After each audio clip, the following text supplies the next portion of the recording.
Every word feel different when Gerard go live. Gerard on the radio, whole city vibing slow. Late night lights in New Orleans glow. Everybody listen close. Gerard on the radio, truth in the speakers for sure. From the bayou streets to the corner store, whole city locked in. Streetcars roll while the city stay awake. Everybody got a story, everybody got weight. Funny how the phones go quiet when he name names. Funny how the pressure rise when he shift the conversation. He talks schools, streets, money disappearing. Backdoor deals that the public ain't hearing. Things get buried when the cameras don't roll, but the people tune in, cause Gerard let it unfold. From the jazz in the streets to the smoke in the sky, the wall ain't still fighting, still holding it high. And the city feels seen every time that he speak, cause the truth hit harder when it finally run deep. Now the whole town riding with the station on loud, hands high while they sing every word through the crowd.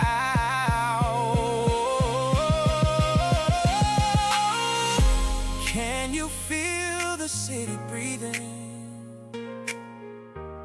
Every late night conversation, through the speakers, through the rain. Ooh, New Orleans, don't sound the same. Gerard on the radio, whole city vibing slow. Late night lights in New Orleans glow. Everybody listen close. Gerard on the radio, truth in the speakers for sure. From the bayou streets to the corner store, whole city locked in. Yeah. You're now rocking with Gerard, the voice they couldn't silence. New Orleans, stand up.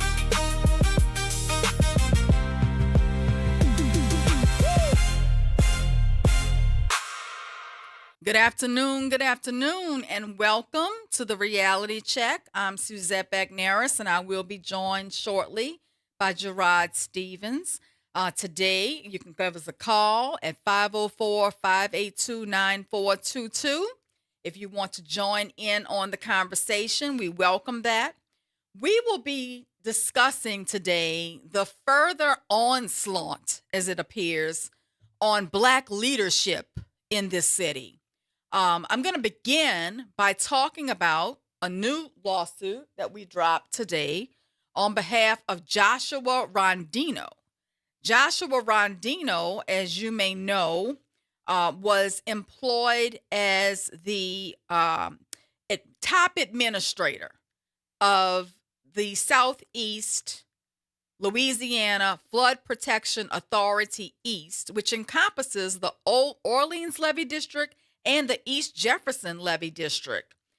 We filed a lawsuit on his behalf today because, as you know, he served as the superintendent of police with executive responsibility for the operations, administration, supervision, and management of both police departments, reporting directly to the Board of Commissioners.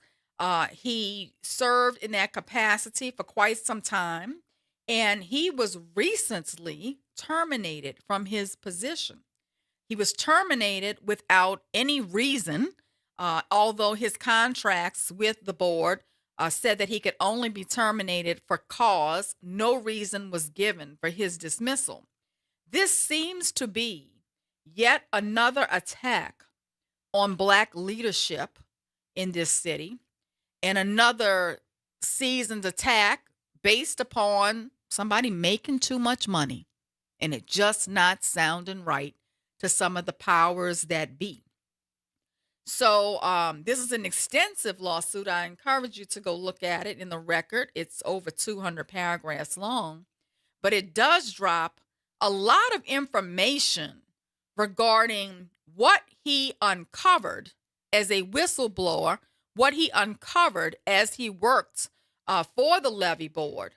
He inherited the two law enforcement agencies, and at the time that he inherited it, according to him, there were 23 pending at-fault litigation claims exclusively against the levee board police.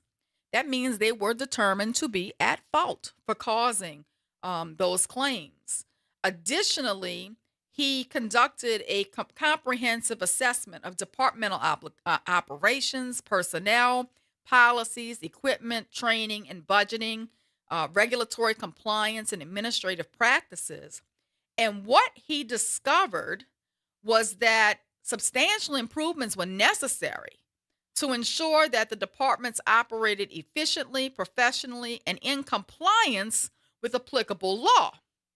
One of the things he uncovered and he reported to the Board of Commissioners was racial disparities in pay, promotional job advancement, and training opportunities system-wide within the Levee Police Department. He identified that only white male officers had been historically afforded opportunities in advancement for their careers through attending the police command school. Based upon this knowledge, he identified and executed opportunities to improve officer training opportunities. And because of that, several black officers were able to come to command status, and several women were able to come to command status. He also found different treatment in terms of the pay scale system-wide, and he also uncovered complaints of inappropriate racial slurs being used by supervisors to address subordinate employees. There was one supervisor over at the Levee District who was referring to himself as the overseer over the predominantly black workforce that maintained the grounds and were in the maintenance staff. He understood that his responsibility extended beyond managing the daily operations of the department, and he started to implement reforms. He started to identify deficiencies and recommend corrective action. One of the other things he noted was that there were several contracts that were being given out for lawn care services to several prominent companies that provide big financial donations to senators and state representatives in the state of Louisiana. And those contracts would be awarded for like $19,900, which is right below the threshold to cause a red flag. But they were repeatedly being awarded without really going before the board to the tune of over $600,000. He canceled those contracts and he started having the grounds being done in-house. That created pushback from state senators who were very angry that their friends' lucrative contracts were being thrown out, and they started requesting that he be taken, I guess, under control by the board. Plaintiff believed the executive leadership of the board required candor, and he started to improve departmental obligations within the scope of his responsibilities. Mr. Chief Rondino also began to implement a strategy where he was the only one who was going to sign the checks because he didn't want this money to be awarded without proof of work being done. An example of that was he kept getting these exorbitant bills for lawn cutting, for grass cutting, groundskeeping.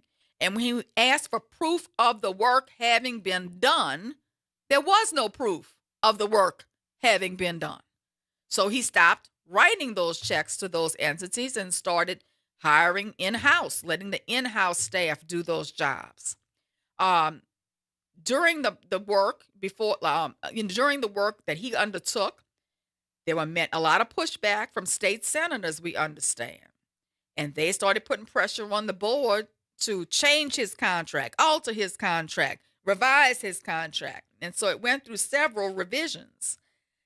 But this is the thing that I think you're going to really want to sink your teeth into. He uncovered that between 2020 and 2024, there were uncommissioned officers that were arresting people, detaining people, writing tickets, issuing warrants, And these officers did not have the authority to do so. This violated the constitutional rights of all of those persons who received those tickets, all of those persons who were wrongfully detained, all of those persons who were arrested, all of those persons who had to go to court, pay tickets. So if you're one of those people, I'd love to hear from you. But he understood that the lawful exercise of police authority by commissioned officers is a matter of substantial public importance. And so he blew the whistle on this. And he asked the Attorney General's office to step in and investigate this. And he put all of those uncommissioned officers on a cease and desist where they could no longer perform law enforcement activity until they got commissioned. Well, you can just imagine the pushback from trying to get the levee board police officers in constitutional compliance. So, in sum, he was dealing with racial disparities in compensation and promotional opportunities and addressing them. He was dealing with abuse of the awarding of public contracts and nullifying them. He was making sure that there was no longer payment of public funds for work allegedly not performed. And he is what we call in the law a protected whistleblower because he did it. Now, you might ask, how did this all come to a head? It came to a head when he asked for that Attorney General report and sent all the documentation of all of these things to the Attorney General's office, which then sent it out to a third-party law firm called the Deegan firm to investigate it. Well, the Deegan firm issued a report that did not include many of the things that the plaintiff blew the whistle on. And the next day, after the Deegan report was issued, Chief Rondino was terminated. So you tell me whether or not you smell a cover-up, because I certainly smell a cover-up. But this is another example of African-American leadership working hard, doing the right thing, and being terminated by predominantly white administrators, the board, for doing the right thing.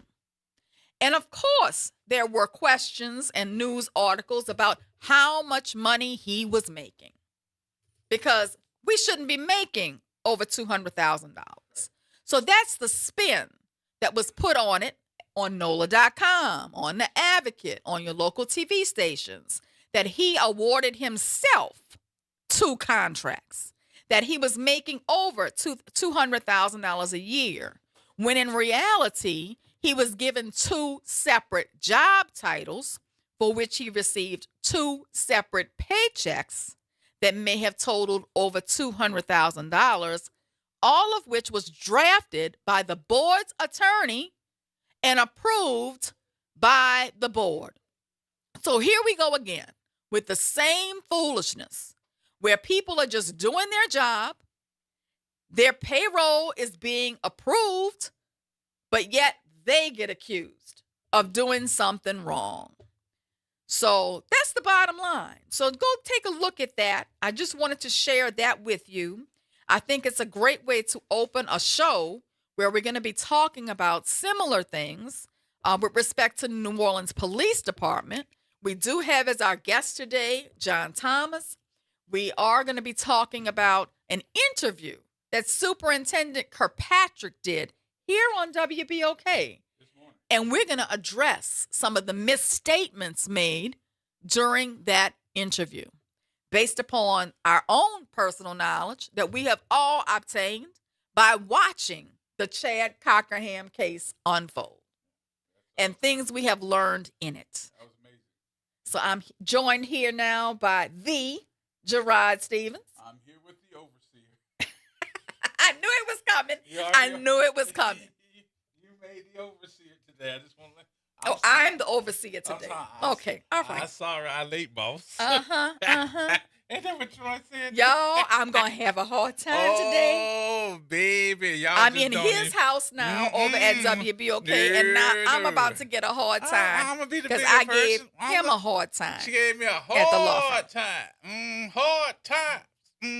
Ain't that a song? That's a song. It is a song. So, That's a song. how art thou? We good? I am doing well. I was just opening the show by discussing the was new listening. lawsuit that we dropped I was today. listening. I said, listen to her talking about herself, the overseer. This overseer. I'm not the one who called myself the The- overseer. It was listen the to- maintenance director I called you the over overseer. at I called you the overseer. the today. levy board. You got until 12 o'clock midnight. That is your title. The That's my overseer. title. Till 12 o'clock. Y'all, I don't know what it is about when you hold people to task Oh, no, and that ask ain't- them to do the job for which they're supposed to be doing. You can say that to somebody that don't know the situation. I know the And situation. sometimes it gets a little heated, and somebody's feelings get a little hurt. Cry me a river, cry me a river. Yep. Y'all pray for Gerod. Keep him on y'all prayer list because he probably is Ladies going and to gentlemen, need the it. overseer is in the house. That's all I have to say. Yasum. I see it. Ain't that what did Troy say today? He said He did not appreciate something that about article. him being the boss. He just replying to the boss. He's just, Yeah, he did not apply. He did not appreciate that article on NOLA.com. No, he did about not. the radio station. And I got to say, as one of the owners, just one, I ain't saying about the other one, he was not in favor of what was being said by the mayor No. at all. And I want to say good afternoon to everybody but the mayor. Keep your attitude, keep your position, Yeah. and go listen to everybody else but Black Radio. I know you're listening. You just don't want to come. But that's all right. It's okay. That's all right. Stay where you at. You can be the overseer too. You got a twin. Oh boy. All right, we got to take the break. John Thomas is here. I want to hear from Noonie too today because I understand Noonie gave the superintendent the business this morning and caused her to walk off the air. So I would love to hear what happened. Yes. I had to go. He didn't run me off. I just had to go. Y'all asked for that. I have somewhere else to be. Y'all asked for that. See? I need to go check on my AARP. And this is just beginning. It's the beginning of the show, and you've already there. All right, y'all. More coming up, y'all. We'll take the break here. I find the fact that she left incredulous. Incredulous.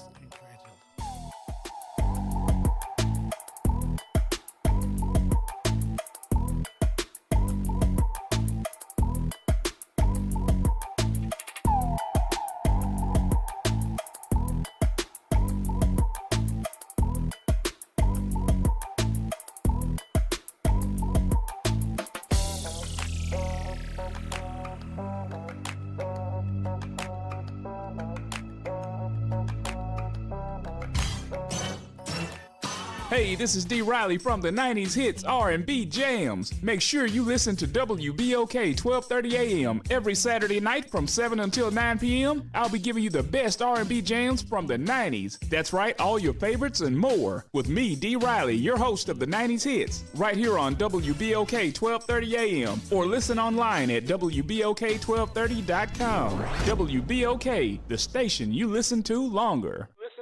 This is The Law in Your Legacy. I'm attorney Pete Hamilton. I'm attorney Ryan Hamilton. If you had $1 million, would you leave it to an 18-year-old? Hopefully not, but that's exactly what can happen with a simple will. The money goes straight to your kids when they hit the legal age, no guardrails. A trust lets you control when and how they receive their inheritance. You can set ages, milestones, or even make sure they finish school first. Give them security, not a spending spree. This is not legal advice. That's just a tip brought to you by Liberty Bank and Trust. For more information, go to libertybank.net or contact us at 504-915-5016. Protect your community. build your future. Looking for more than just a job? The Southeast Louisiana Flood Protection Authority East is hiring. Join the Flood Protection Authority on Tuesday, August 4th and Wednesday, August 5th from 10 a.m. to 2 p.m. at 6920 Franklin Avenue in New Orleans for a 2-day career fair. Meet hiring managers, interview for over 50 immediate openings, and discover a rewarding career protecting more than 1 million residents across Southeast Louisiana. Bring your resume and come dressed for success. Visit floodauthority.org for more information. Did you hear the news? Dr. Clark's 101 The Living Classroom has a new time. Catch us now every Wednesday at noon. Same program, same great conversations. Just a new time. So catch Dr. Clark's 101 The Living Classroom this Wednesday and every Wednesday only on WBOK. What New Orleans is talking about. Making a difference in the community. WBOK 1230 AM. Here we go. The reality check on WBOK 1230 AM. All right, folks, right back at you. That's what we do. We get right back at you.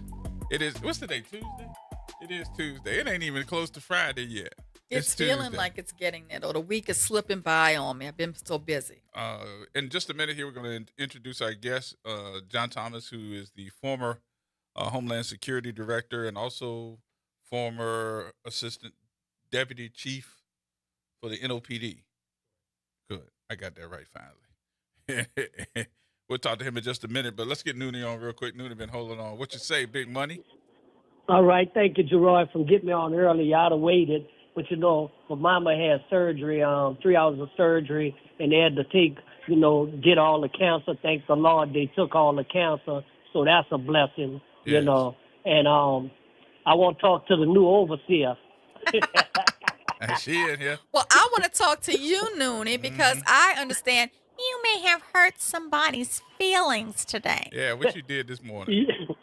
Yeah, you know, I got on the radio, and my question was, so I had 3 questions for her. The first question is why is she storing the Inspector General all investigations? Are you saying PIB is weak, or you just picking and sending it? She danced all around the question. My second question was, why is the Inspector General, because me and Gerard had been on it for a while, we couldn't tell if he was commissioned, but she admitted to it. Him and his investigators are carrying guns and badges. Because one, you know, when we was down there for Stella, you know, I sat down and I had witnesses. He took his jacket to show me his gun and his badge, right? And so I wanted to know why she gave him a commission when Michelle Woodfall. She didn't. Huh? She didn't. There's actually a state legislator that put in a bill through the House to allow them to carry, and it passed. And it passed. So that's what she said. But at the end of the day, they didn't give it to him because no investigators had no gun training or nothing. So at the end of the day, I wanted her to answer. So she was really trying to dance around the question. But we know she was big in that because of the investigating with the cheat scandal. And my other question was, what was the other question? Well, it was another question went to her, but she did a lot of dancing. I really wish she would have came to y'all at 4 o'clock because you and Suzette, the overseer, wouldn't have played with her. There was, you know, she was dancing around questions, you know what I'm saying? And people had real questions for her, just like I didn't know they took over the new Martin Luther King. I'm at the Martin Luther King School. But, you know, they told me her feelings was hurt, but I really don't give a care because what she did, Mr. Cockingham, and from what I'm seeing in these hearings, how she lied and everything, she should be held accountable. And the last thing was, I was trying to get to the letter. So y'all got the guest coming on. So I wanted to know, did she get a letter from the guest that's coming on, John Thompson? Man, she dived all around that question. She was doing all kind of dancing and everything, you know. So she had me laughing, you know, because she was dancing around. But my question is to you and the overseer, and I'll call Troy and everybody. I want her to come on y'all show. You know what I'm saying? Because at the end of the day, nothing to the morning show, but stop all that smoke screening and dancing and answer the questions, you know, because Chad Cockingham, the bottom line, he been wrong. I mean, he been done wrong, and y'all file a lawsuit. Then Suzette, the overseer, I hear you dropped another one. So you dropping I it dropped like a it's hot. bomb today, babe. You got to go read it. You got to go read it. I'm going to send it to you. I'm gonna read it, but I just wanted to get on here early and talk about the police chief, because she did a lot of dancing, and then I heard her say about the recruitment class. She said, "Oh, we should be happy. It's all it's mostly African American that joining the recruiting." But a guy just dropped a lawsuit. His daddy was a cop named Mims, and his mama a cop, and she only did that class because that racism lawsuit been dropped against her.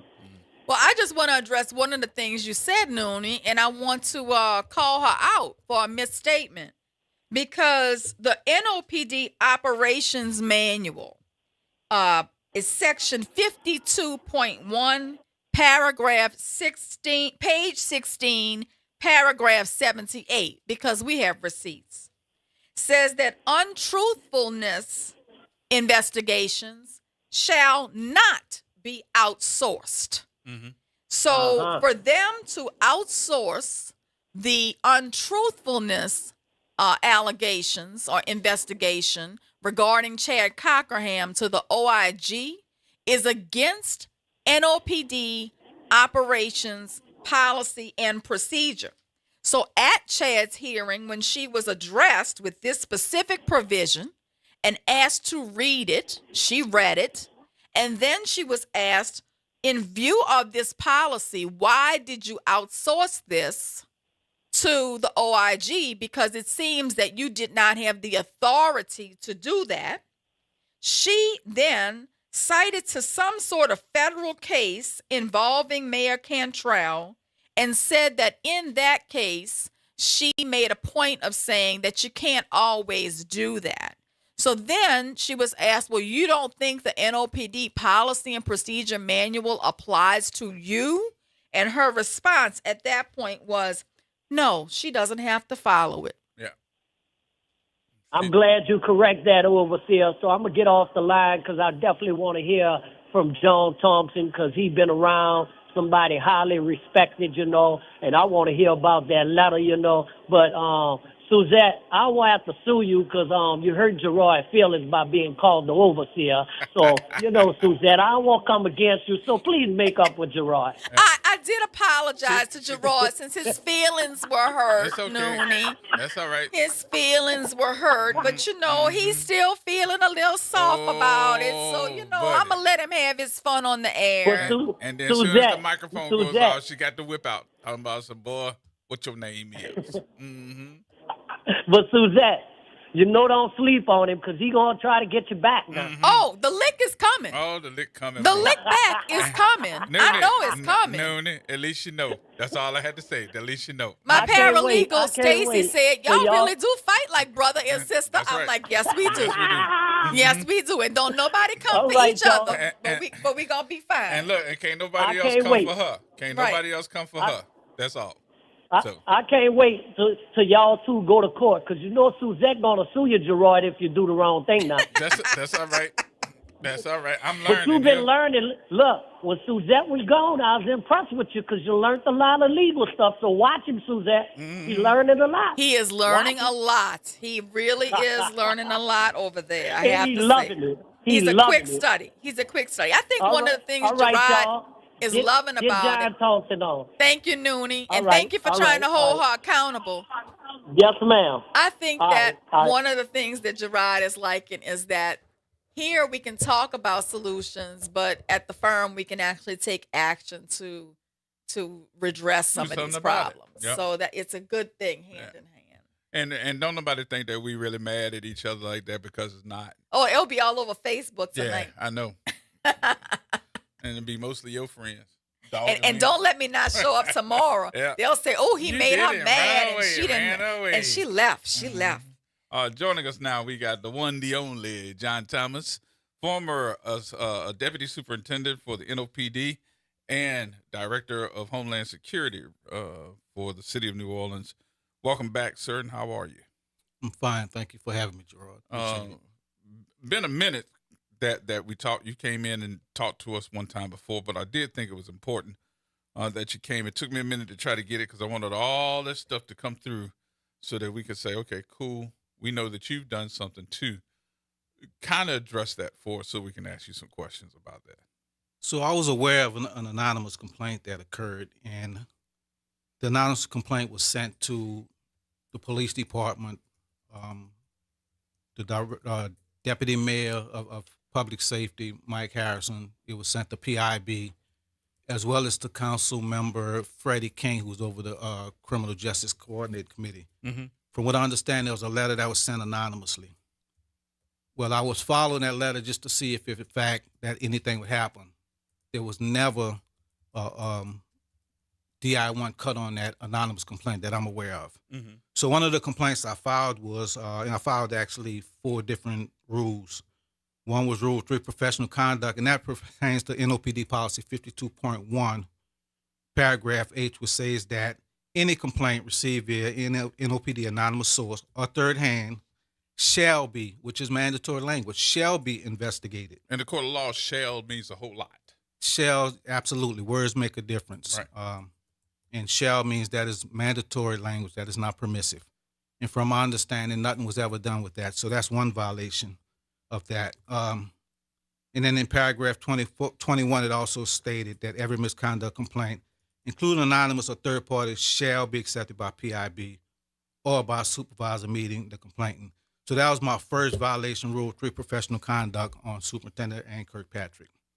My second one was retaliation.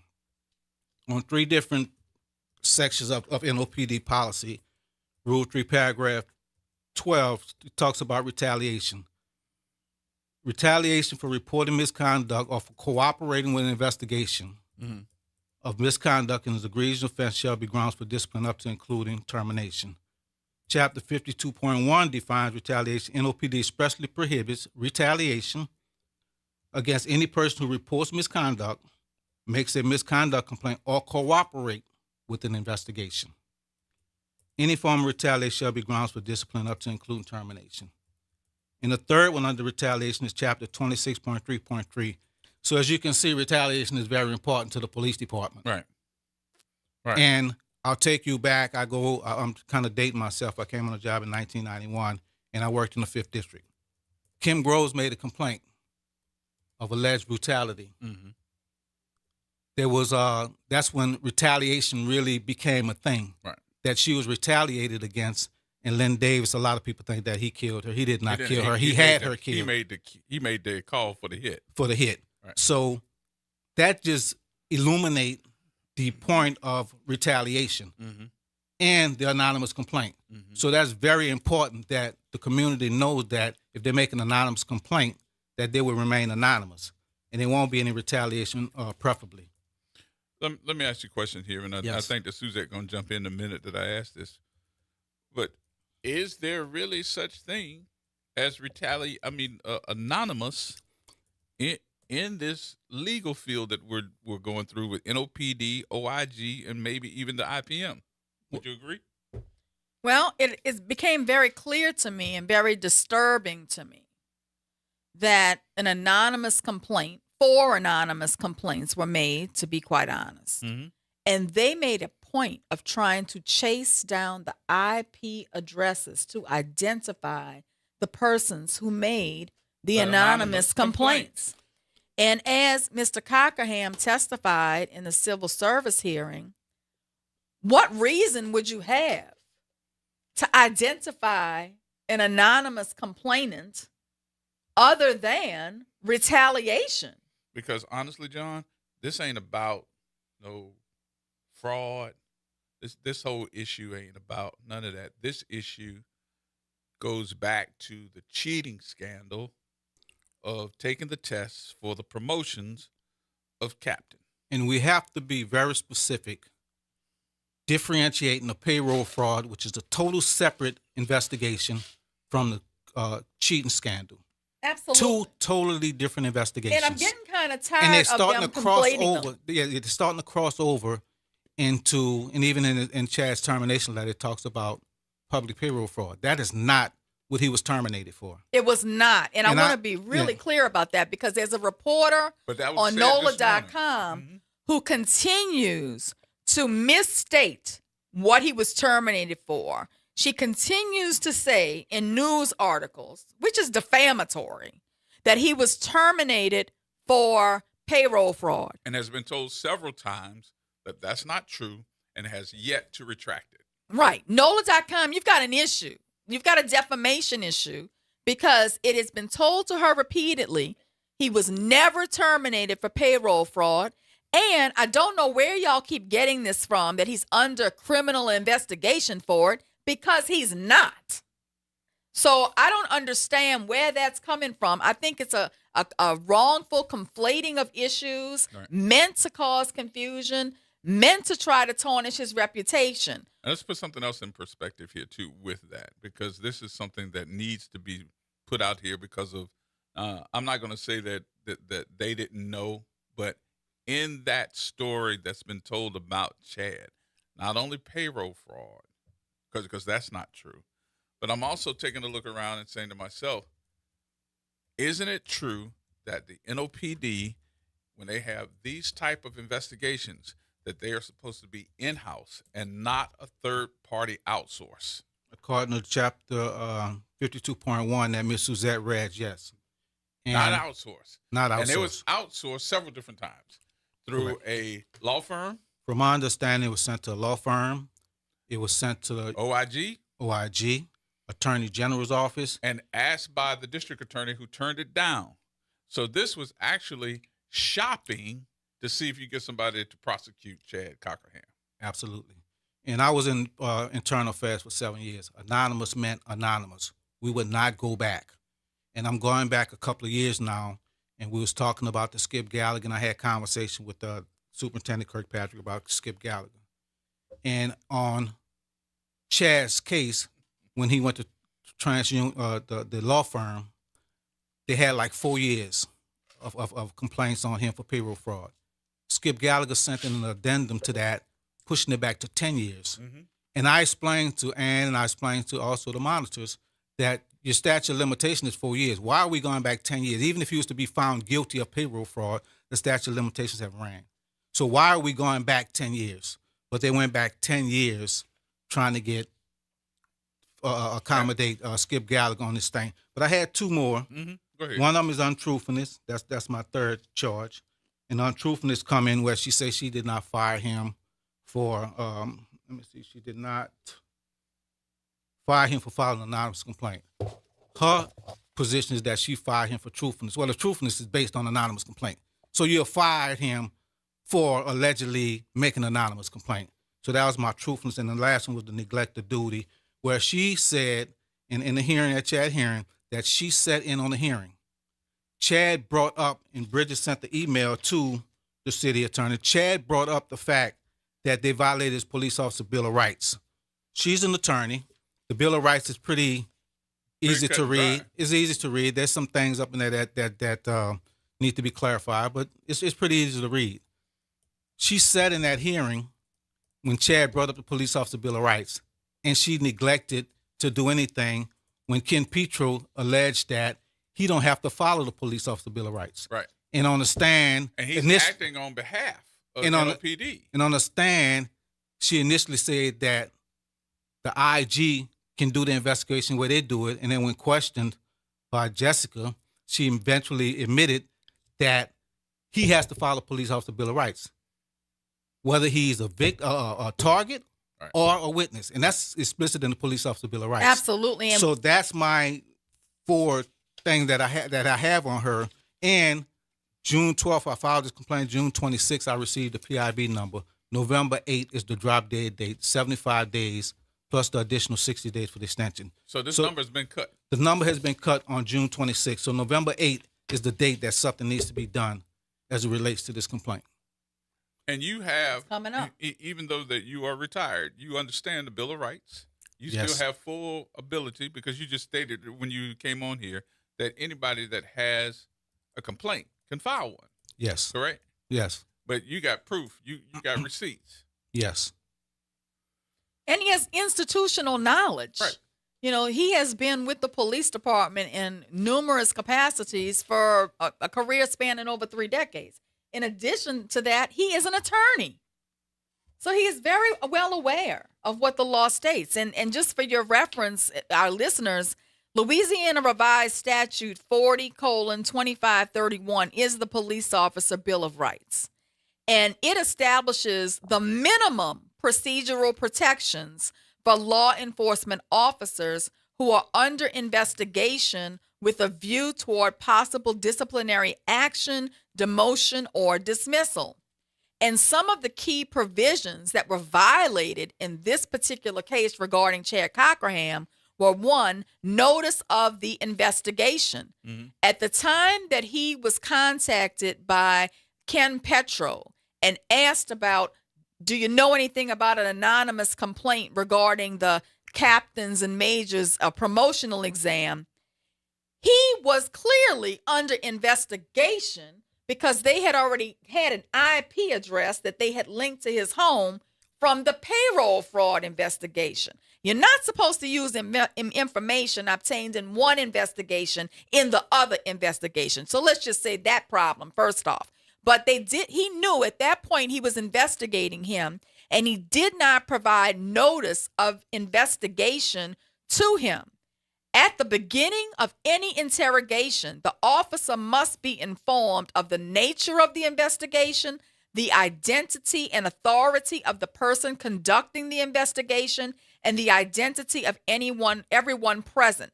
The officer must also be allowed to take notes if he wants to. The second issue is when they called him in for the first interview in person, the interrogation must be conducted for a reasonable period of time with reasonable breaks for rest and personal needs. And he should be allowed to bring an attorney, and he should be presented with the allegations against him, which would have included the IP address information. And he was not. And it should have been recorded. And all interrogations from the first phone call forward should have been recorded. And the initial phone call for which he is being dismissed for being untruthful is not recorded. No. There's a whole lot of and that's not even, look, if we sat down and really talked about and gave the one-on-ones and told everybody from the beginning to the end about this story, there's so many twisted parts of this that, you really sit back and ask, what is my police department really doing now? But John, as a former police officer, sitting in this Cockerham hearing, knowing everything you know, what struck you the most? What struck me the most was either the alleged ignorance or just flat out lying as to what the policy says, what they can and can't do. And I think Ken Petro was very deceptive.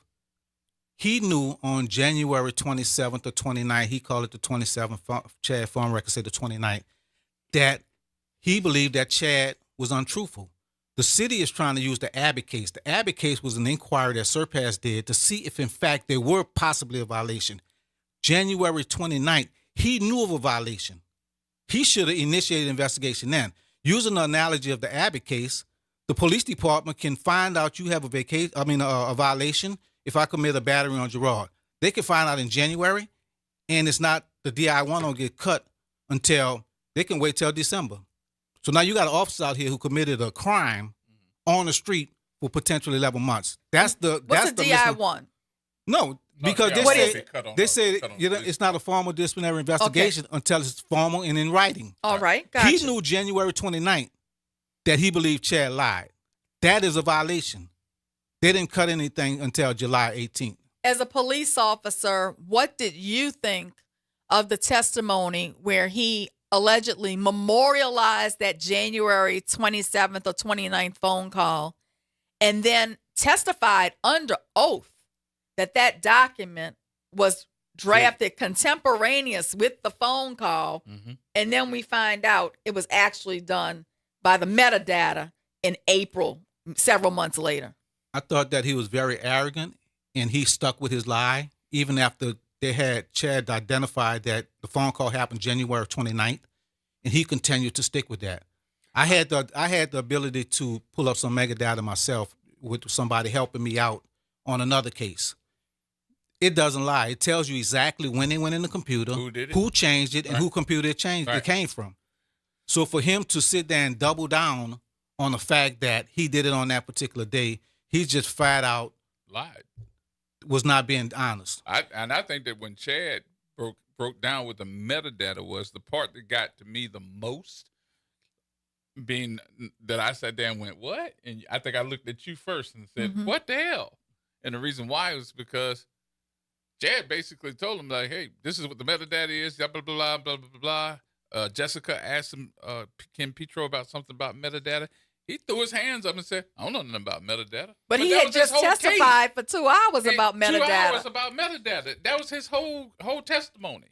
Well, Gerod, so as a layperson without any knowledge of the police officer's Bill of Rights or any knowledge of the police officer's handbook, what did you think of that testimony with regard to the document that actually was not created when the OIG's investigator said it was created? I think there were two different things. That the OIG's investigator, but I also have to look at right beside the attorney for the city was Elizabeth Robbins, who spoke for the superintendent. If you know these things just as well as Ken Petro does, and you say nothing about it, there should be something done as far as discipline for you as well, because you're a sworn officer of the law, of the court. The thing that struck me as a lawyer listening to this is I was witnessing perjury. Perjury is a crime of knowingly making a false statement under oath about a material fact. And under Louisiana law, perjury is a criminal offense. And here we had the Office of Inspector General's investigator testifying under oath, actually making a false statement that he spoke to Chad on January 27th, which he did not. Yeah.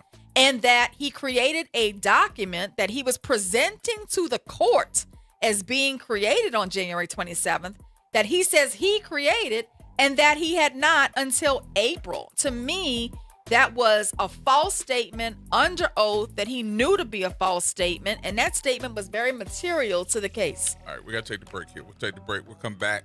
Anybody else want to get in on the conversation, ask some questions, I suggest you do so. 504-582-9422. More coming up, y'all. Everybody hold tight.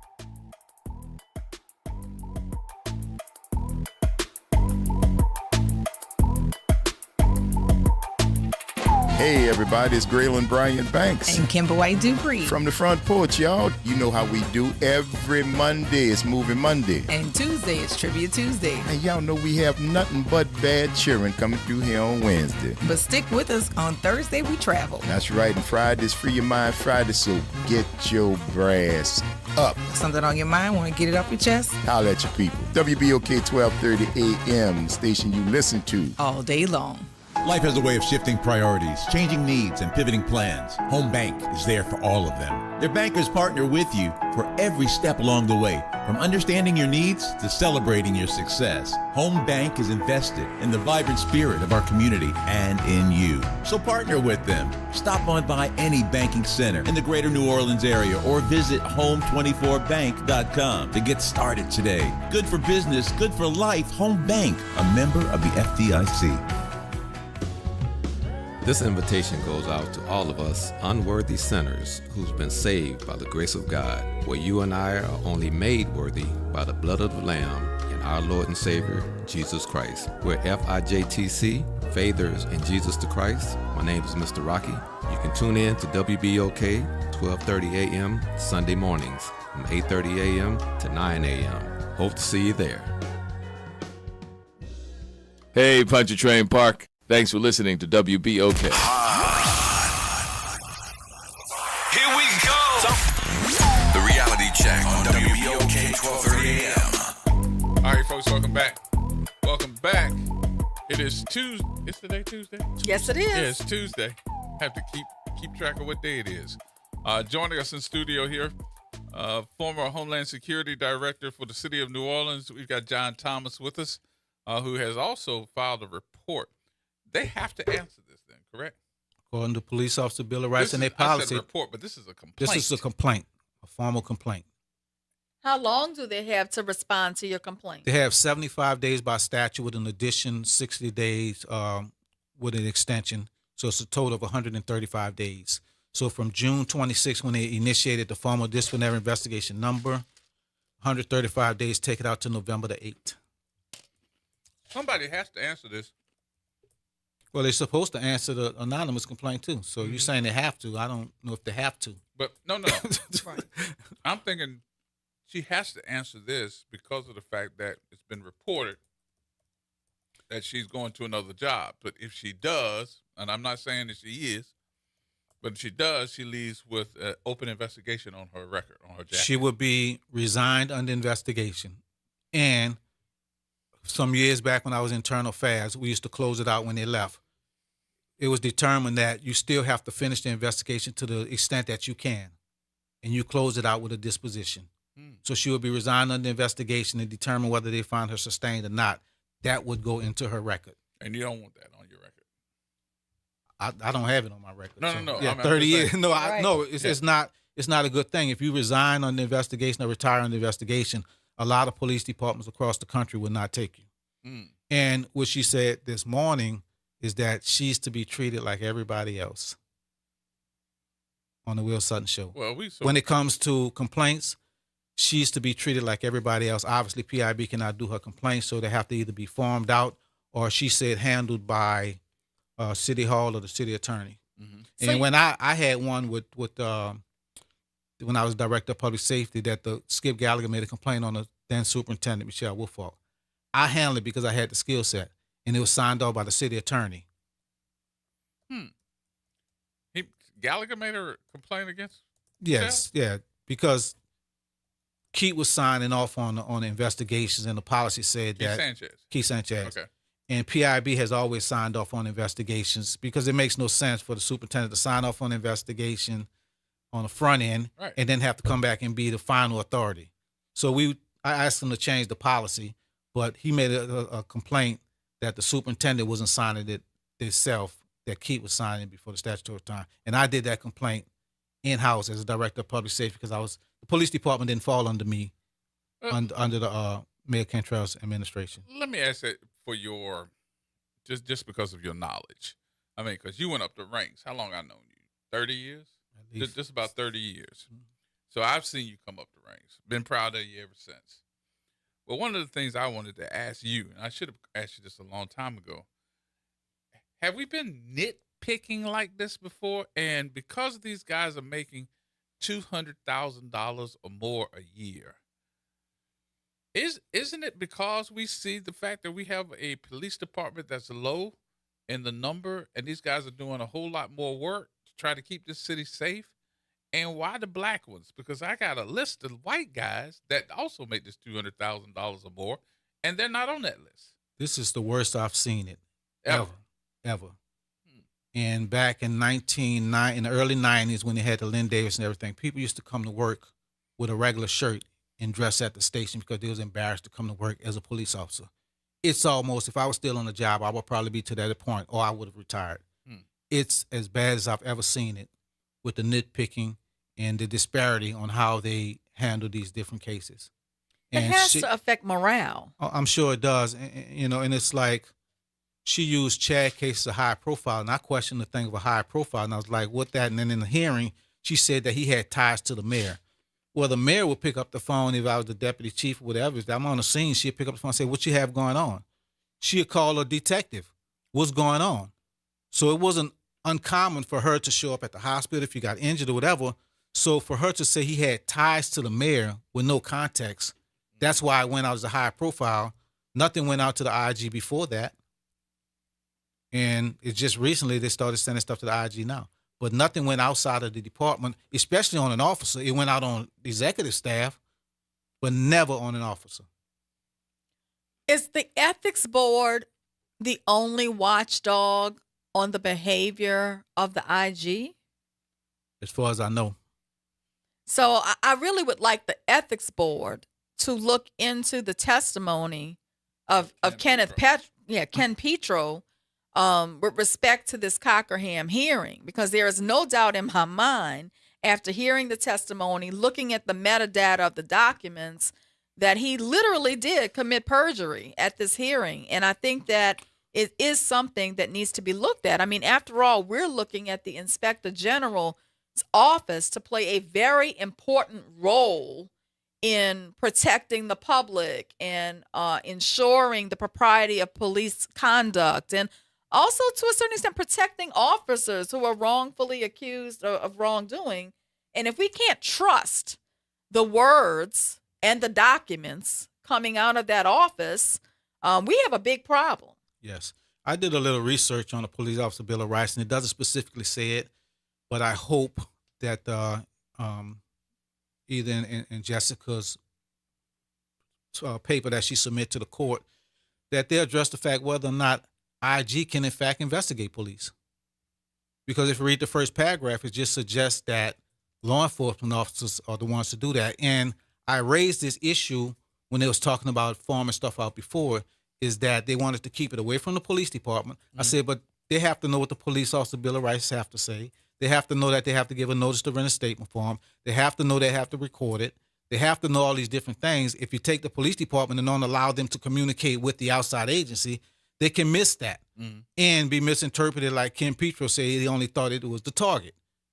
So you have to have that. I'm not sure, and it hasn't been ruled on, but I would like for somebody, whether it's the Louisiana Supreme Court or somebody, to say that you have to be a sworn law enforcement officer to investigate. And we had a case back some years back that it was a deputy chief that got in trouble, and the state police came in and did it. So I'm not sure, and like I said, it hasn't been ruled on as whether or not the IG, because it's fraud, waste, and abuse. What does that have to do with truthfulness is beyond me. Yeah, for them to investigate. Because this is more so administrative. Yes. Not criminal. No. So your assessment in this complaint actually comes from Chad Cockerham's case. Yes. After sitting through the hearing.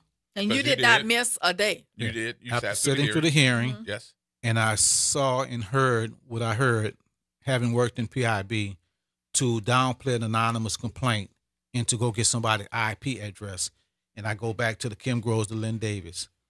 I don't know what the outcome is or would have been. I'm trying to figure out. But the fact is, if I make a complaint, but why? There's no reason other than to retaliate. There's no reason to find out if that information, where the information come from. Okay, so not only why, so let me add a little bit more to it. Is it because you're thinking that this man has a relationship with the mayor? Do you think that he said something about your captain's test? Which one was it? Because it was the mayor that made the decision at the time, who was Cantrell, to say, hey, put a pause on these promotions right now. I need to have an investigation on that, right? Correct. I'd like to understand where Kirkpatrick and Cantrell went sideways, because Cantrell hired her. To me, it's somebody that has her confidence that makes her say she ain't gonna do nothing to you. That's maybe one of the higher ups, one of the so-called, shadow government that have her thinking that ain't nothing gonna happen to her. She can't do nothing to you. We got you. We need you to make sure you make decisions for us, not listening to her, because she seemed to quickly become the enemy of Cantrell.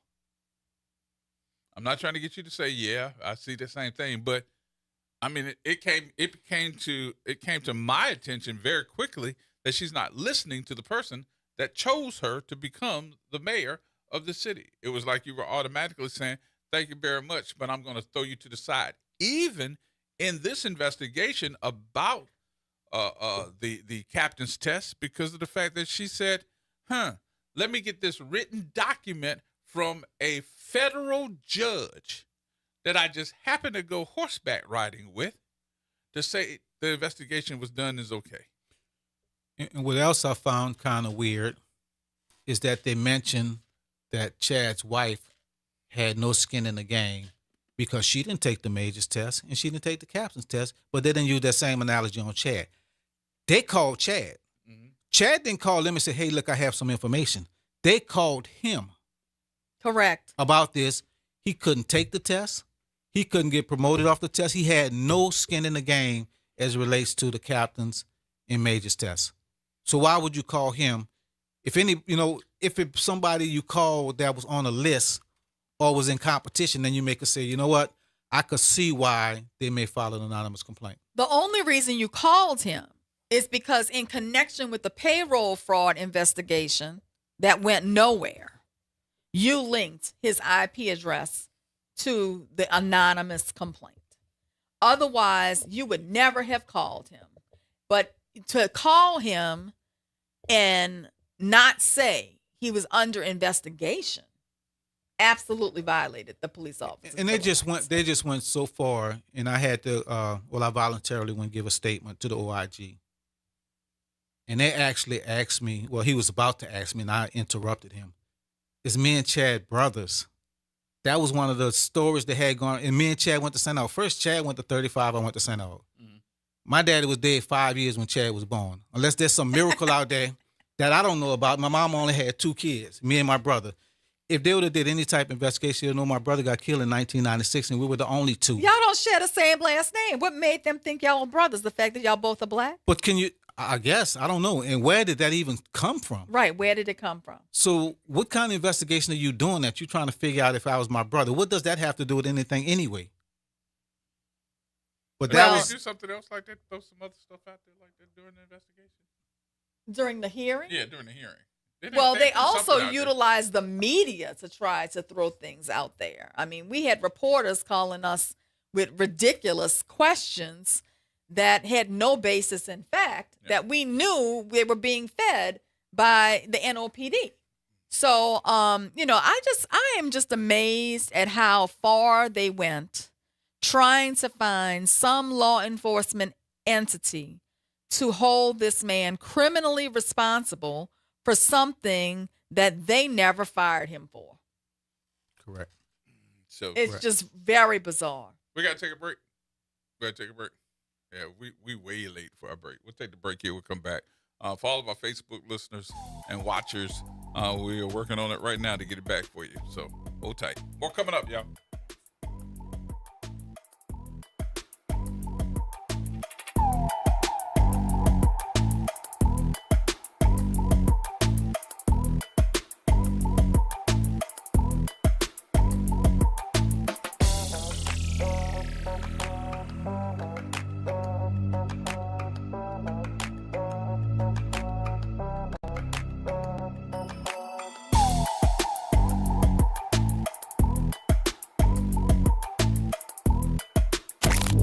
Campus of Xavier University. Yeah. WBOK Go and Equity Media Station. I'm Bree Wood with BIN News Now. 7 Save-A-Lot stores on Chicago's south and west sides have closed, leaving some neighborhoods facing reduced access to groceries. It's the same old story, to be honest with you. And it's not just here, it's nationally when it comes down to black communities. Company officials say they're working with community leaders to explore alternative food options for residents. Authorities in Los Angeles County are investigating anti-Semitic vandalism at the former Pasadena Jewish Temple and Center. Community members say a mural created after the Eaton fire was defaced with swastikas and hateful graffiti, damaging a symbol of hope and resilience for the Altadena community. And Atlanta rapper Lil Baby helped thousands of students prepare for the new school year during his annual Back to School Fest. The event provided free school supplies, clothing, food, and community resources to about 4,000 children and families.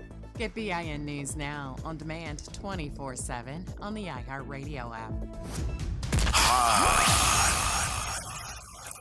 Here we go.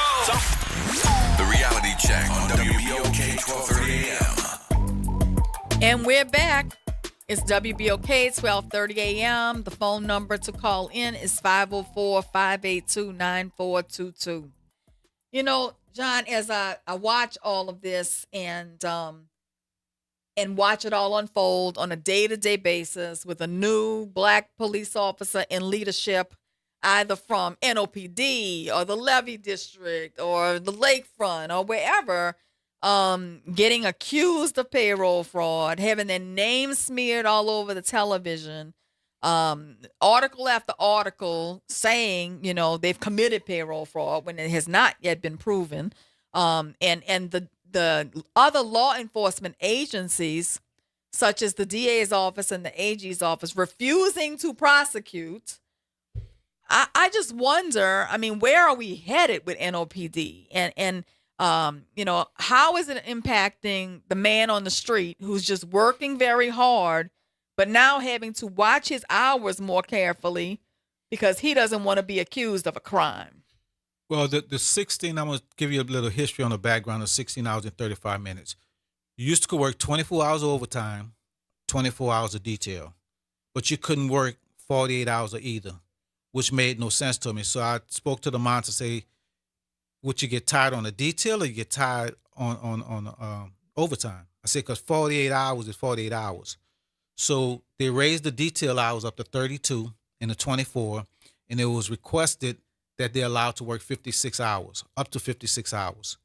56 hours straight on a job? Week. Oh, a 56 week? hours Okay. a week, whether it be overtime or detail, in addition to your 40 hours. All right. The superintendent has always had the ability. That's why you have roll call. If your officers come there tired, you're supposed to step in and deal with that and say, hey, look, you're working too much. And they have the autonomy to do that, to say that you're working too much. And if you're working over 56 hours in a week, you could potentially be tired. But let me tell you, when I was young on the job, I worked 8 hours on my job. Then I went and worked the 8-hour detail, 7 days a week. And if I picked up a third detail, I worked that as well. So it's possible that you work those hours. And the superintendent said on Fox 8 that it's not illegal to work that, and it's not a crime, or is it a policy violation? But the chemistry teacher at UNO, Skip Gallagher, is saying that it is implausible or impossible for people to work 16-hour days for the majority of the year. Well, I could tell you probably my whole 30 years until I made deputy chief, I was doing 18, 20, well, not 18, but probably about 14, 16 hours, even to the point where I would have to come off the clock when they implemented the 1635 and still worked for free. Because the work needs to be done. The work needs to be done. And, if you're really going to protect the public and put the public interest first, if you're really trying to close your cases, if you're really trying to do your job diligently, then those hours are really kind of part of the job. Yes. Yes. Now, the regular patrol officers go to work, they answer their calls for service, they go home. They do, I think, 12 hours now. But a detective is on, I mean, you can be called out at any time. And I was the deputy superintendent of ISB as well, which included homicide as well. If we got what they call a heated case and we got to chase people down, we have to follow that lead and try to get who we need to get. Right. So you don't punch out at a certain hour. And in this position that Chad was in, how many officers were in that position as a special investigator? Initially, they had assigned two. To the FBI? Initially, they had two over there, and one they was not pleased with. So I actually asked them to remove him, and I put a supervisor over there to supervise, because what was happening was the FBI supervisor was complaining to me that one of the guys was alleging he was at work with NOPD, and he was telling NOPD he was at work with the FBI. Could never prove that. That's neither here nor there. He wasn't getting the work done for the FBI. So I went to the superintendent at the time and asked him, I said, we need a supervisor. There's an intermediary to deal with the FBI to watch this. So Chad actually had a supervisor over there, and I communicated with him quite a bit in my job when I created the Violent Crime Abatement Investigation Team, which was an investigation team. Chad was doing a lot of work by himself. I said, look, you need to train people to do what you're doing to try to relieve you of some of these duties. And we had a couple of people that got trained watching the cameras and doing something else, but they could not do it to the extent that Chad did it. They didn't have a desire for that. I asked supervisors or district captain to send me somebody to do this, because it's a force multiplier. It's eyes in the sky, for lack of better terms. And they'll send me, somebody who's a malingerer. I mean, the proof in the pudding to me, when and I don't want to call out the second line, but there was a big second line shooting, last year? And even during the time where they were doing the press conference, because she can't hear and got a hearing aid, and they were doing the press conference right there at the end of the bridge. She's talking and can't hear in the background that all these gunshots are going off, and all the police officers standing around her like, do you hear this crap that's going on? Well, one of the things I want to ask you about, John, is the OIG is beating its chest, saying that because of its work and because of Skip Gallagher's work of investigating payroll fraud, they've now been able to cut the budget. First off, is that accurate? First off, working in Management Services Bureau, finance fell under me. You have to monitor that budget. If somebody give you $50,000, which you know is grossly under what you burn that up before Mardi Gras. It's like you go to the checking account and you just write checks because you got checks. Not that you had the money in the bank. You need to monitor, and we had numbers, certain many hours per district that we gave that I kept in my office when I was in the Operations Bureau. And before you can go over that, you had to call and get permission. If you went under that, I can move money from one area to the next. But to say that you didn't have a budget and that you just spent willy-nilly to the tune of doubling your almost doubling your overtime is beyond me. But that's not the officer on the streets problem. No, that's fiscally irresponsible that you do that, in my opinion. And the blame, I guess, go along the way. But me as an operations chief, I would monitor how much was being spent because I was conscious that we don't have an unlimited budget. Right. And the fact that they actually put parameters in place that they cut the budget in half, it shouldn't have been double anyway. But seems to me that goes to show this was more so a systemic problem in the way payroll was being handled, and really not the fault of the detective or the officer, but just a systemic problem that they have now fixed. But it looks like they fixed it, but they're not taking credit for it being a systemic problem. They're trying to blame the officers. So when ADP first came in, there was a bunch of issues as it relates to the police department. Stephanie Tell Land. them what ADP is. That's the payroll system. Mm-hmm. There was a bunch of problems as it relates to the police department. It works fine for a 9-to-5 employee. So when they had ADP, as Chad and the OIG put in their report, that he was able to put his time in, but he cannot lock his time. Right. He cannot lock. You cannot lock your own time.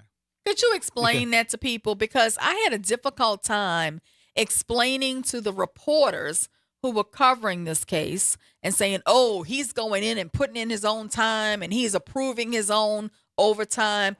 He was never approving his own overtime. You can't do that. Yeah, his supervisor approved the overtime. You can put the overtime in and you can put your time in, but the supervisor has to go in and approve that overtime. And there's an audit trail that you can see. Locked in the system. You can't that's locked in the system. Right. You can't lock the system. We have just about the same thing when I was doing it for the folks here. Every 2 weeks, I'm in that system on the computer looking at everybody's time. It cannot be submitted to the payroll company unless it is locked by that supervisor. Correct. I was the supervisor, so I had my own codes that I could go in and unlock it or lock it. Make changes. Correct. Yep. So I know what that system is. So when they said that, I understood it. But the average person, I would say they would. But an OIG report suggests that he put his time in and he locked his time. Right. And that's incorrect. And when I read the OIG report, there were numerous glaring errors or misstatements, I don't know which, that popped out at me. One was this allegation that he claimed time for 4 days on 2 cruises. We looked at the time. That's just not true. Then there was an allegation that he put in his time and he approved his time. As you just stated, that's just not true. How is it that they just keep standing on these false statements? They end up learning that they're not true, but they don't go back and edit the report after that. And I said I was going to try to stick to the complaint, but when I did my interview with OIG and the investigator asked me, say, what if I told you he was working 16 hours a day and he was at home and that he wasn't actually working? I said, first off, I wasn't there to determine whether or not he was working because he listened to jail tapes, he listened to quite a few other things. So there were not or where, and they tried to make it seem like he worked 16 hours every day for 300-something days. There was days when he worked 4 hours. There was days when he worked 8 hours. There was days when he worked 16 hours. For them in the OIG report to suggest that he worked 16 hours, and they got clever at the end and said that it was an average of 14 hours a day.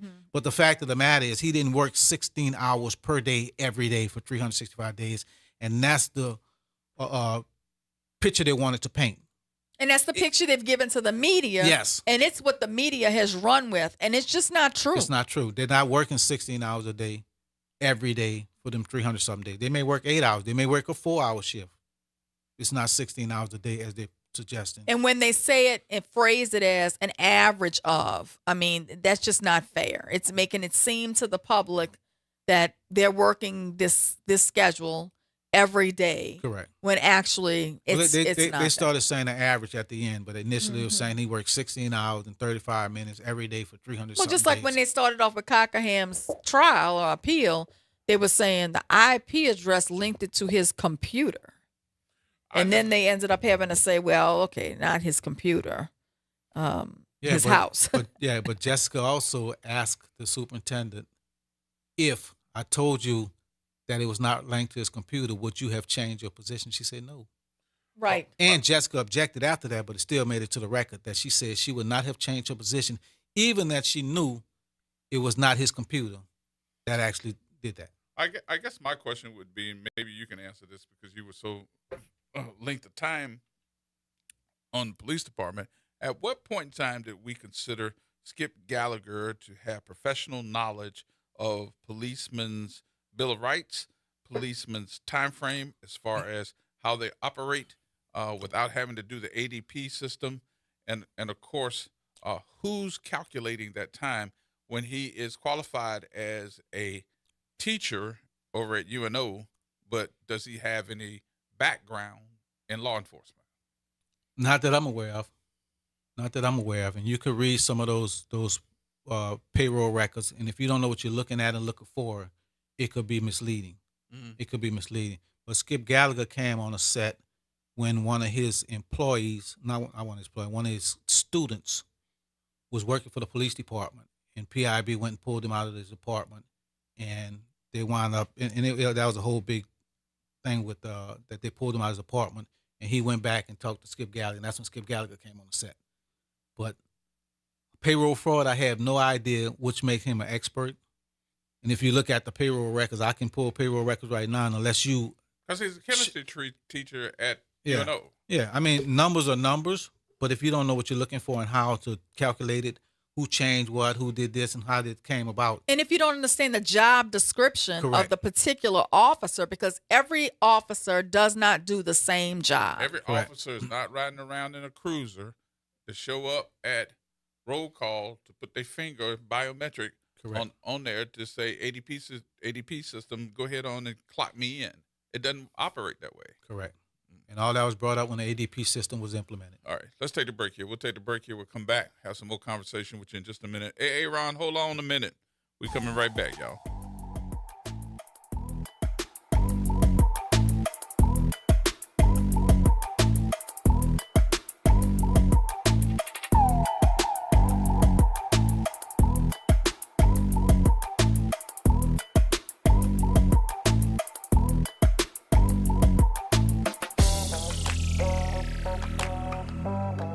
New Orleans never sleeps, and neither does WBOK. Now, every voice, every moment, and every show is in your pocket. Search WBOK Media wherever you get podcasts. Download, share, rate us 5 stars. Because when you support us, you amplify Black voices and the New Orleans culture. We are the rhythm of the streets. The flavor in every dish. The story in every song. We are New Orleans Tourism and Cultural Foundation. We help artists build the future of New Orleans. Because when the culture thrives, our people thrive. Every note, every brushstroke, every dish is a door opening new possibilities for those who carry our traditions forward. And when we open that door, the whole city moves forward. For New Orleans Tourism and Cultural Foundation, culture is our open door. This is Andronica Morris, host of Put Housing First. Join us every Tuesday at 12 o'clock, where we will discuss how housing affects every aspect of our lives and what's necessary, what's needed needed to guarantee housing for all. Join us every Tuesday at 12 o'clock as we dig down deep onto the issues that affect all of us. Interest rates and inflation are out of control. Is your credit card debt also out of control? It's time to resolve your debt and take back control for a lot less than what you owe. If you have $10,000 or more in credit card debt, then you need to call us right now. Debt Fix Pros can significantly reduce the amount you owe, and you could be debt-free faster than you think. I knew we had to do something. Our debt was growing. It was getting out of control, and we just didn't know what to do. We saw an ad for Debt Fix Pros. We called, and they showed us how fast they could get us out of debt. It really was amazing, and now we're back in control. Call now, and we'll show you how easy it is to fix your debt. The call and consultation are free. Call Debt Fix Pros right now at 800-311-5977. That's 800-311-5977. 800-311-5977. Making a difference in the community. WBOK 1230 AM. Here we go. The reality check on WBOK 1230 AM. And we are back. It is WBOK 1230 AM on the talk line. The number's 504-582-9422. Let's hear from Aaron. How you doing? What's going on, family? How y'all doing? We're doing okay. We're doing okay. We're sorry we couldn't take your call yesterday. The block was hot. Oh no, it's good. It's good. It went right on to how Matter of fact, Brother Thomas actually answered the question, but I was calling for anyway. But I got two things. The first thing is when you first started the show, you was talking about the brother from the levee board. Right. Is that the same brother? You remember when this goofball governor that we have now, when he called himself bringing all those extra Louisiana state troopers on the lakefront and trying to mess over our people by giving them extra tickets and all that, and the people went to City Park instead. Is that the same brother that was over the levee board then? So he's been over the levee board as the chief from like 2020 through 2026, just recently. But what I'm talking about in terms of the officers who were making the arrest and who were writing people tickets and harassing people, moving them, not letting them go to the black side of the lake, things like that. Many of these officers did not have commissions from the state of Louisiana to be able to do any of that. To be a police officer. Oh, to yeah, be a I police get that, officer. yeah. Right. So what he did. Right. So what the chief. I get that. What my thing was is that after that situation happened, I believe that Gerod had the brother to come on the show, and you had actual callers that was calling who was asking the brother about, how they felt, victimized, and who was being, they felt like the Louisiana State Police Department, as well as some levee board police officers too, was being biased. But he came on the show being like kind of arrogant, as if they were just doing their job. But now that same situation with the callers was calling about done hit his front door, and now he's able to see the racism and bias and things like that, which leads me to say we got to be careful how we take and treat the people in the community that have, legitimate concerns and stuff like that, because it's the same people that you're going to end up needing, like the situation he's in right now. But hey, Ron, you can go on and believe on that, but I can stop you now because Rondino's never been on it. He's never been on this show. Never. Oh, all right. But I knew you had somebody from the lake after that situation that happened. It was kind of arrogant, with that. I don't know if that was him or not. But my second thing is to the brother Thomas that's on right now. When it comes to the complaints that's complained about or that's turned in for Kirkpatrick, who handles those? Well, the ones that's specific to her. It depends. The last one she had on it was handled by the law group. I don't know who's going to handle this one. Transcendent Law Group seems to be an entity that the city attorney's office is forming a lot of investigations out to. Additionally, the school board, Hanno, all these entities seem to be forming these out to Transcendent Law Group. I think the Mayor Cantrell canceled their contracts. So I don't know if Transcendent is still doing them. So I don't know who's going to handle it. Now, like I said, she was not a direct report to me as a director of public safety. The police department was under that. Now, as the deputy mayor, she is a direct report to former Chief Michael Harrison. So he is her supervisor. So he'll make that determination where it needs to be handled with the city attorney. But PIB cannot handle it on the executive, the superintendent. All right, cool. I just hope they don't just take this investigation like they did with all the rest of the ones that involved trying to just sweep it underneath the rug and let the days expire on purpose so they can be out of the statute of limitations. All right, and I did get that brother with the levy, but if I did get him confused, I do apologize. But I do remember after that situation happened, that was Easter Sunday, matter of fact, when that situation happened, whatever brother that came I just on got a from text message. That was the Louisiana State Police. Yeah, no. I know it was them, but I remember somebody that was on the levy board that came on after that situation happened. They was trying to make it seem like what we know what it wasn't to be. I knew it was the state troopers that came down because, like, say, No. That was one of the state police officers that came in that were talking about it. That came in to us. It wasn't anybody on the levy board. Oh, all right, got you. Yeah, All right, it said all the right. city was inundated My bad, with brother. illegal four-wheeler activities and doing a whole bunch of other stuff during that time. And the state was called in because they were the levy board was not trained to handle it. Yeah, what this particular person did, this black chief, Chief Rondino, is when he took the job over there and became over the Orleans levy district and the Jefferson levy district. The first thing he noticed was they weren't paying the black officers the same thing they were paying the white officers. They weren't giving the black officers the same new vehicles that they were giving the white officers. They weren't giving the black officers an opportunity to go to the police training academy so that they could advance in rank. They were only allowing the white male officers to do that. And he noticed that there were several uncommissioned officers, about 18 or 20 of them, that were writing writing tickets, making arrests, detaining people, wearing guns, towing people, and they had no legitimate authority to do so. So they were violating people's civil and constitutional rights.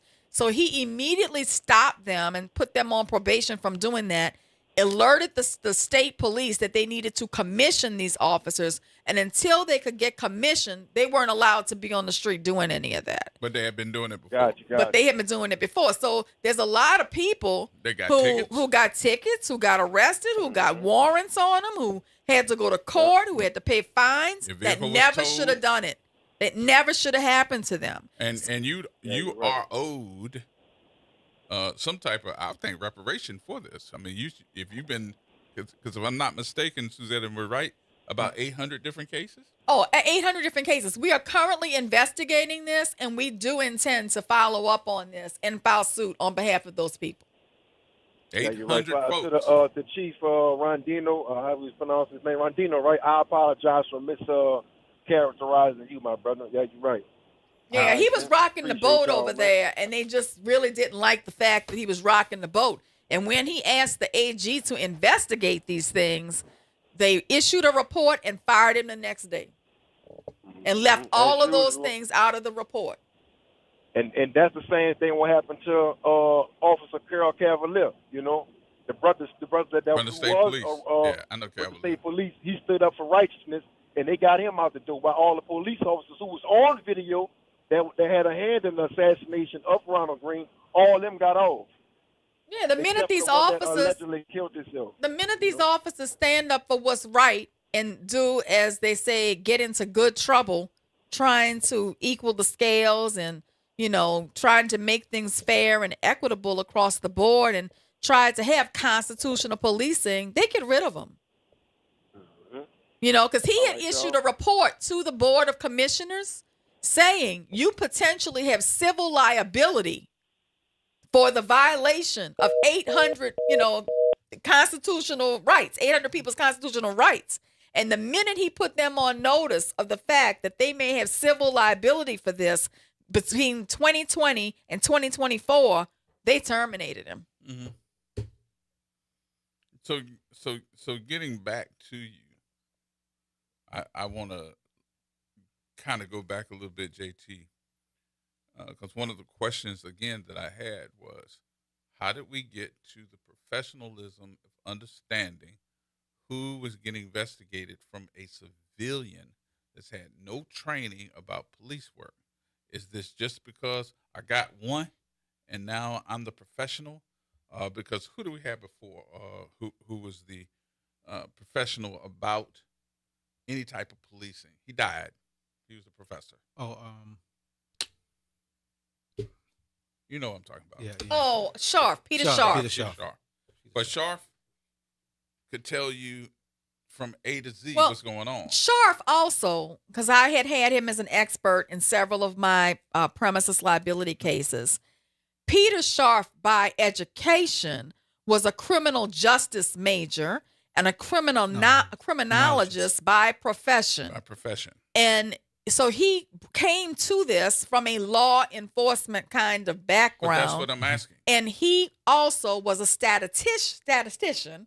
And so what he would do is crunch the numbers and be able to get these reports.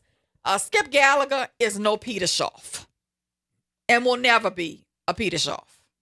So, I mean, that's just what it is. So my question again is, how did he get in that role, and why is the police department accepting it if he's not a professional with any type of credentials behind his name to say that he has been trained in this type of, he's not a professional, he's not an expert witness, but he has we're no law treating enforcement him training. like an expert witness, but he is a chemistry teacher at UNO. I don't know where he gets who gave him that moniker.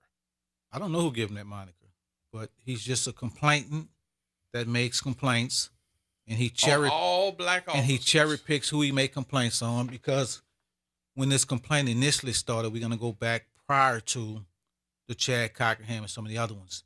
They had, I think, like 27 officers that was actually made a complaint, working over 16 hours and 35 minutes.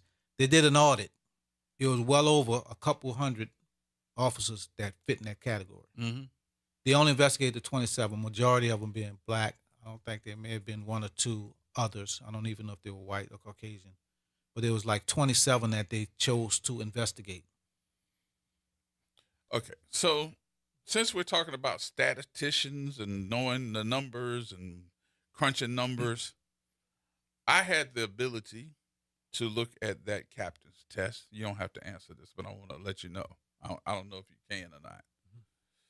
I had the opportunity to look at that captain's test this year when it was given out, and the numbers of people that passed from 1 all the way down to 11, 12, 15, whatever it was.